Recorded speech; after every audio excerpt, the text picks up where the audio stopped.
सफदुद्दीन ओवैसी क्या कुछ कह रहे हैं, सीधे आपको लिए चलते हैं। तो मैं आपसे वोट मांग रहा था और वोट मांगते वक्त मैं आपको नहीं कह सका कि चुनाव के बाद हम पेट्रोल, डीजल और एविएशन फ्यूल पर उसकी कीमत बढ़ाने वाले हैं।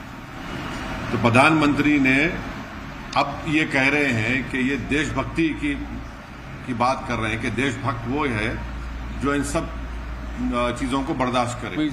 तो मैं उसको ये कहता हूं कि ये भारत की जनता के लिए एक इनवॉइस आने वाला है अभी, और वो इनवॉइस ये रहेगा कि पेट्रोल, डीजल और एविएशन फ्यूल पे बढ़त होगी, बहुत उसकी कीमत बढ़ेगी।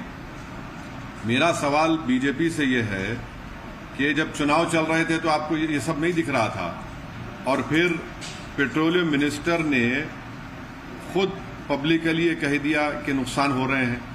तो भैया चुनाव तो जब चल रहा था आप नहीं बोले। दूसरी बात यह है कि प्रधानमंत्री के हैदराबाद के भाषण के बाद 5.5 ट्रिलियन इंडियन मार्केट से वाइप आउट हो गया, और सबसे ज्यादा इसकी तकलीफ हुई है एसबीआई को, टाइटन को, एबीबी इंडिया, इंडिगो को। क्यों? क्योंकि अब आप देखेंगे आने वाले दिनों में ये ऑयल पर कीमतें बढ़ेंगी। दूसरा ये है कि जब आप इतना बर्दाश्त किए, अब क्यों नहीं बर्दाश्त करते? अब तो वेस्ट एशिया में जंग तो खत्म होने वाली है ना, बिल्कुल सीज के करीब हो चुकी है। अब प्रधानमंत्री को क्यों ख्याल आ रहा है ये? तीसरी बात यह है कि अगर पेट्रोल, डीजल पर कीमतें बढ़ेगी तो इससे गरीब, खासतौर से गरीब आदमी पर बहुत बड़ा बोझ पड़ने वाला है। ट्रांसपोर्टेशन कॉस्ट बढ़ जाएंगे और इससे इन्फ्लेशन बढ़ेगा। तीसरी बात यह है कि अभी जब ये बात कर रहे हैं प्रधानमंत्री हमारे रिजर्व्स के बारे में, अब आप देख लीजिए कि हमारे जो फॉरेन इन्वेस्टर्स हैं, हमारे विश्वगुरु हम बोलते हैं अपने आप, फॉरेन इन्वेस्टर्स ने मार्च 2026 में 1 लाख करोड़ यानी 11 बिलियन डॉलर्स को इंडियन मार्केट से लेकर चले गए। अब ये पैसा इसलिए नहीं निकाल रहे हैं कि ये भारत से मोहब्बत करते, ये इसलिए निकाल रहे हैं कि मोदी गवर्नमेंट इस बात को मानने को तैयार नहीं है कि हमारी माइक्रो इकोनॉमिक्स ब्लीड हो रही है। और उसी में आप देख लीजिए कि ये विश्वगुरु की इकोनॉमी नहीं है, ये इकोनॉमी जो है वर्स्ट परफॉर्मिंग करेंसी है इमर्जिंग मार्केट्स में। हमारी इमर्जिंग मार्केट्स 2026 में हमारी वर्स्ट परफॉर्मिंग करेंसी है, और हमने 38 बिलियन डॉलर्स ऑफ रिजर्व्स को हमने 90 दिन में उसको इस्तेमाल किया है। तो इसी वजह से एक अंग्रेजी की कहावत है इकोनॉमिक्स लैंग्वेज में कि the foreign investors are voting with their feet to the tune of 11 billion in 1 month. माने ये लोग जो है 1 लाख करोड़, उसको आप कन्वर्ट करेंगे रुपीज से डॉलर में तो 11 बिलियन उन्होंने ये किया। ये ईरान वॉर ने नहीं किया, ये ईरान अमेरिका की वॉर ने इसको एक्सपोज कर दिया है। अब इसका एक और वजह यह है क्योंकि हमने ट्रम्प को ये कह दिया है कि हम 500 बिलियन डॉलर का जो भी है उनसे सामान खरीदेंगे। अब हो क्या रहा है कि आज कितना हो गया, 95 रुपीज के करीब, 95 के ऊपर हो गया है। तो अब जब हमने ट्रेड डील साइन किया यूएस से, हमारे यूएस से एक्सपोर्ट्स है 2025 में 39 बिलियन। अब क्योंकि अब 261 बिलियन नेक्स्ट 5 इयर्स में करना है। बादशाह सलामत को हमने, जो ट्रम्प आजकल अपने आप को शाहजहां, जहांगीर बने हुए हैं, तो ये 239 बिलियन का गैप इस डील में है। तो इसीलिए अब हमको ट्रम्प को खुश करने के लिए खरीदना है। तो मोदी गवर्नमेंट की परेशानी हो गई है कि जितना डॉलर हम परचेज करेंगे, इंडियन रिजर्व हमारे उसमें कम होंगे। एनर्जी क्रंच है, तो एनर्जी क्रंच को ओवरकम के लिए ट्रम्प बोल रहा है कि मुझसे खरीदो आप, क्योंकि आपने ये ट्रेड एग्रीमेंट कर लिया है।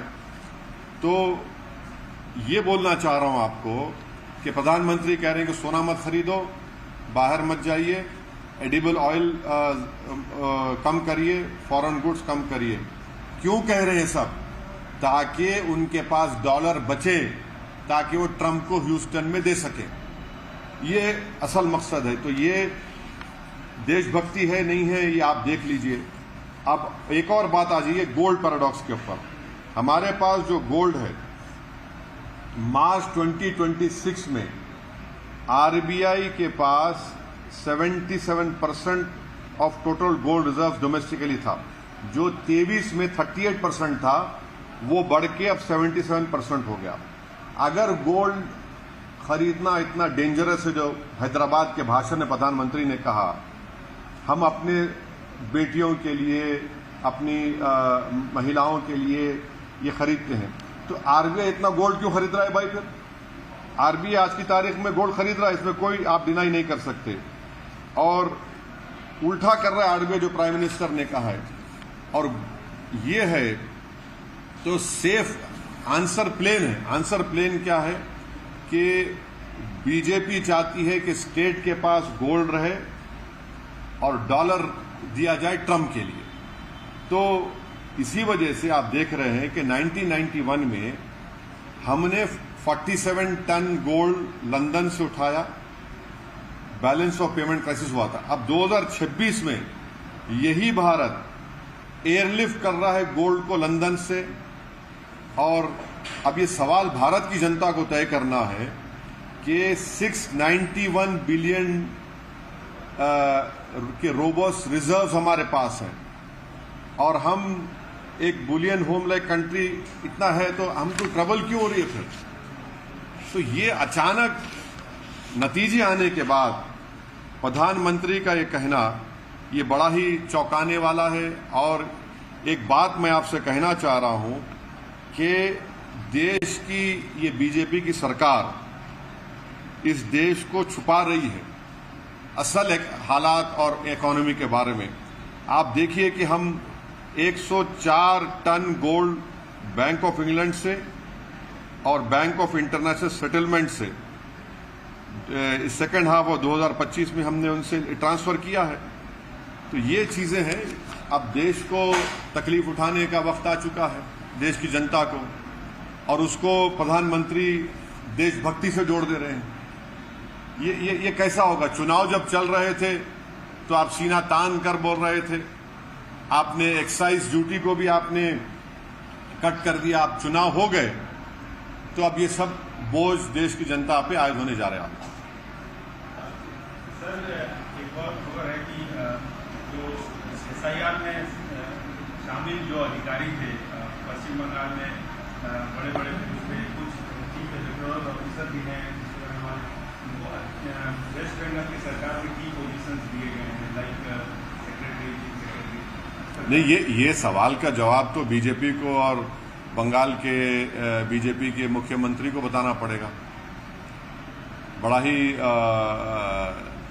ताज्जुब की बात है कि जो कल तक एसआईआर के इंचार्ज थे, आज वो स्टेट गवर्नमेंट में आ गए। तो इस सवाल का, आपका सवाल वाजिबी है, इसका जवाब तो बीजेपी को देना चाहिए।